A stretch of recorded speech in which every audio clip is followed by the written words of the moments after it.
I guess it was earlier this year, I put together some videos of forming complete systems for a specific price range, right? The first one was for systems for $500 or less. The second one was for $1,250 or less systems, and I will link to those videos directly below. But today, it's all about a $2,500 or a lot less system. So meaning speakers, electronics, and sometimes a source. It gets a little complicated with the sources. So let's just say speakers and electronics and possibly a source for $2,500 or a lot less.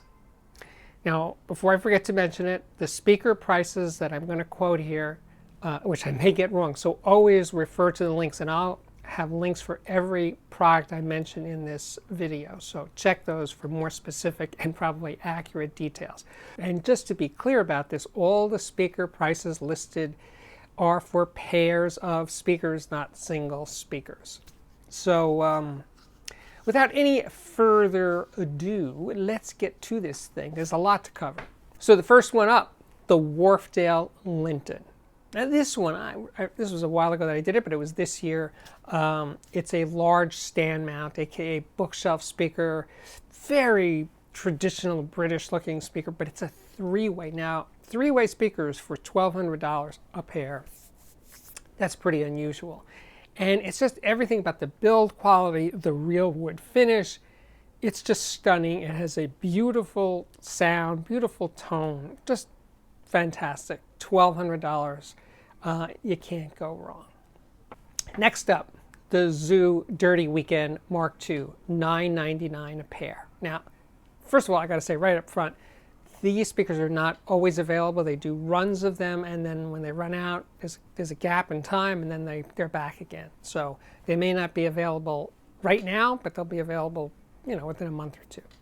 Anyway, the Zoo Dirty Weekend is a classic Zoo design with a 10-inch full range driver and a tweeter below it, but it's super easy to drive. It's a fun speaker. It's highly dynamic. It has real wood finishes. It's just a stunning piece of work made in the USA. Speaking of made in the USA, there is the Magna Pan LRS, the little ribbon speaker, which is one of the least expensive speakers I'm going to cover in this video. It's $649. It's a full range ribbon speaker. It's not a dynamic speaker. It doesn't have dome tweeters and cone woofers. It is a flat, like 1¼ inch thick speaker. It's a dipole. It needs to be placed a few feet away from the wall behind it to sound its best. And speaking of sounding its best, it needs to be paired with a healthy amplifier. This is not a $649 speaker that you can use with a $300 receiver. Don't think about it going there. So, I mean, I would say, well, I'm going to cover some of them, but I will say right up front that the Outlaw Audio RR2160, which is $850, would be an ideal match without breaking the bank. Next up, the KEF Q550. It is a tower speaker. It is $1,200 a pair. It has the UniQ driver that KEF is famous for, meaning it's a concentric driver with a tweeter in the center. And it's an imaging champ. It's beautiful looking. It's elegant. It's very Euro in its appearance. Really nice speaker. $1,200. You can't go wrong. But also from KEF is the classic, the now classic KEF LS50, a modern classic with a single UniQ driver. Stunning visual look, stunning build quality. Now going for around $1,100, but I've seen them going for even less. KEF seems to be putting them on sale a lot.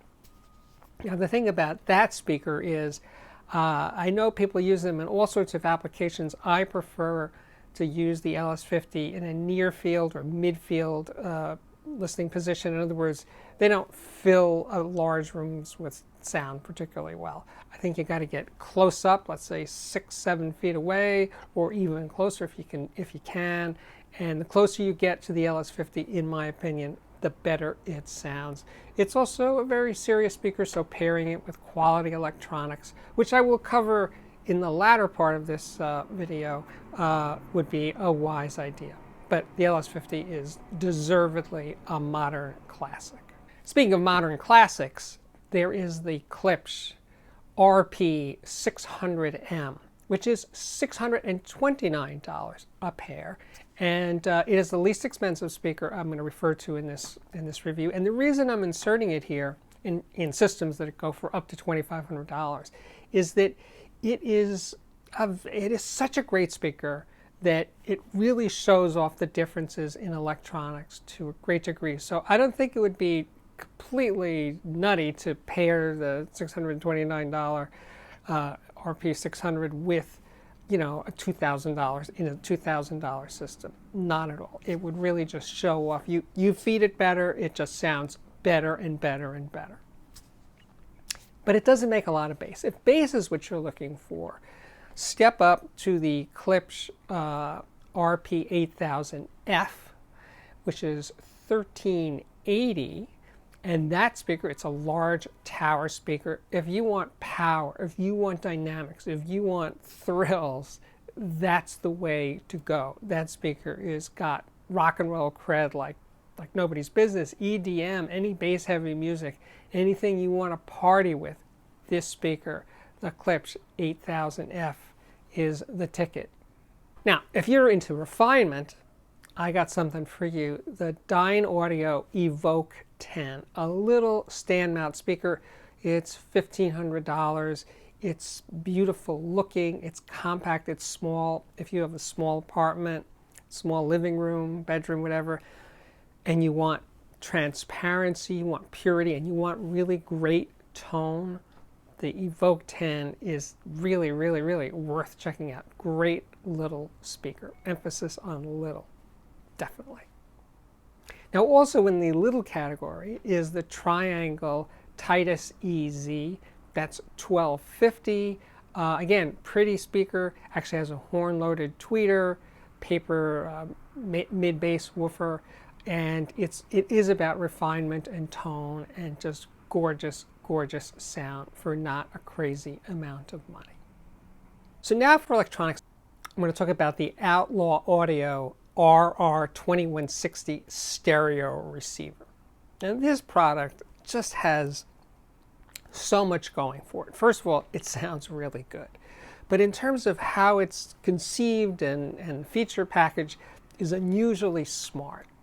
Before I forget, it does have USB inputs. A lot of these products I'm going to refer to don't. So if your main source is a computer, and you want to do stuff from online, and you don't want to buy a separate DAC, the RR2160 is the way to go. But the thing that I'm really excited about is it's a Class AB amplifier, 110 watts channel. I can't remember for 8 ohm speakers. I think for 4 ohms it's 160. Not sure about that. But anyway, it's powerful. It's a very, very, very powerful sounding stereo receiver. It has bass management. Now, it has a subwoofer output. That's really good. But really unusual is that it has bass management. In other words, you can send the higher frequencies to the speakers and the lower frequencies to the subwoofer. So again, that's really, really special. And the price is right, $849.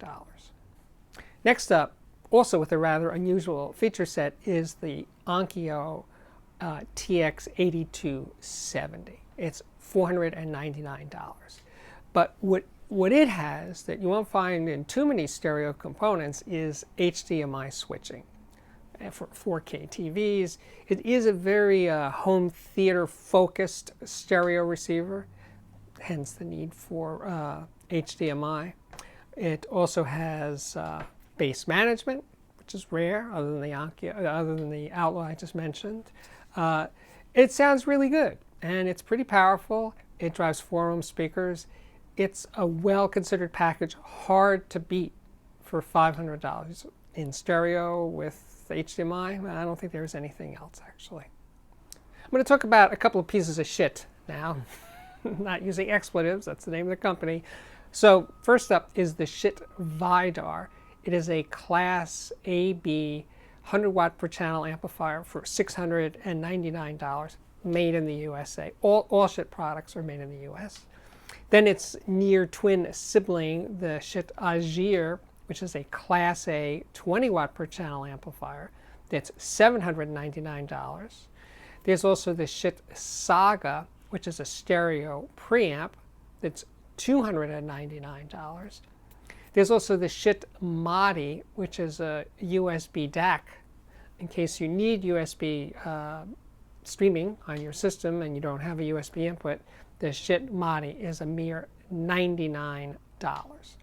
And last but not least in the Schiit department is the Schiit Mani, which is a phono preamp, moving magnet, moving coil, and it's really, really excellent for $129 or $149. The price will be correctly noted below. Next up is the third incarnation of the Rogue Sphinx stereo integrated amplifier. It has a subwoofer output, but no bass management. But it does have a phono input. It does have a really high quality headphone amplifier built into it. It's a really beautiful piece. It's hybrid. It has a tube preamplifier section. Nicely done for $1375. I forgot to mention it earlier, throw it in right now. I should have said so at the time, that the Onkyo RR2160 and the Rogue Sphinx 3 would both be ideal candidates for anybody out there thinking about getting the Magna Pan LRS. It's a difficult speaker to drive well. It'll play with anything, but it really needs something that's got enough juice behind it. And the Outlaw and the Rogue those would be highly recommended to pair with the LRS. Oh, and if you're really, you want to keep this budget under control, the Denon PMA 600NE stereo integrated amp is $399. And you know what? It's pretty good. I was very impressed, and I did try it with the Magna Pan LRS, and it wasn't embarrassing. It definitely held its own. Is it ideal? No, but in a pinch, you could pair it up with pretty much anything and get reasonable results. Now, in terms of sources for this system, now I'm saying many people watching this video will just be streaming from the computer. They don't need an actual source like a CD player or a turntable. But for you guys that play CDs, I still do. The Denon DCD 600NE is $299. It's nicely made. It sounds perfectly fine as it is. You don't need to use a DAC with it to make it sound good. And like I said, if you're still into CDs, that's the one I would recommend right now. Now, I'm saying, by the way, almost all the things that are in this video are products that I have personal experience with. I'm not just plucking them out of the air and say these are good. These are things that I definitely know. In terms of turntables, well, we got choices for you. First up is the Riga RP1. Now, Riga's been making turntables, I don't know, for 40 plus years.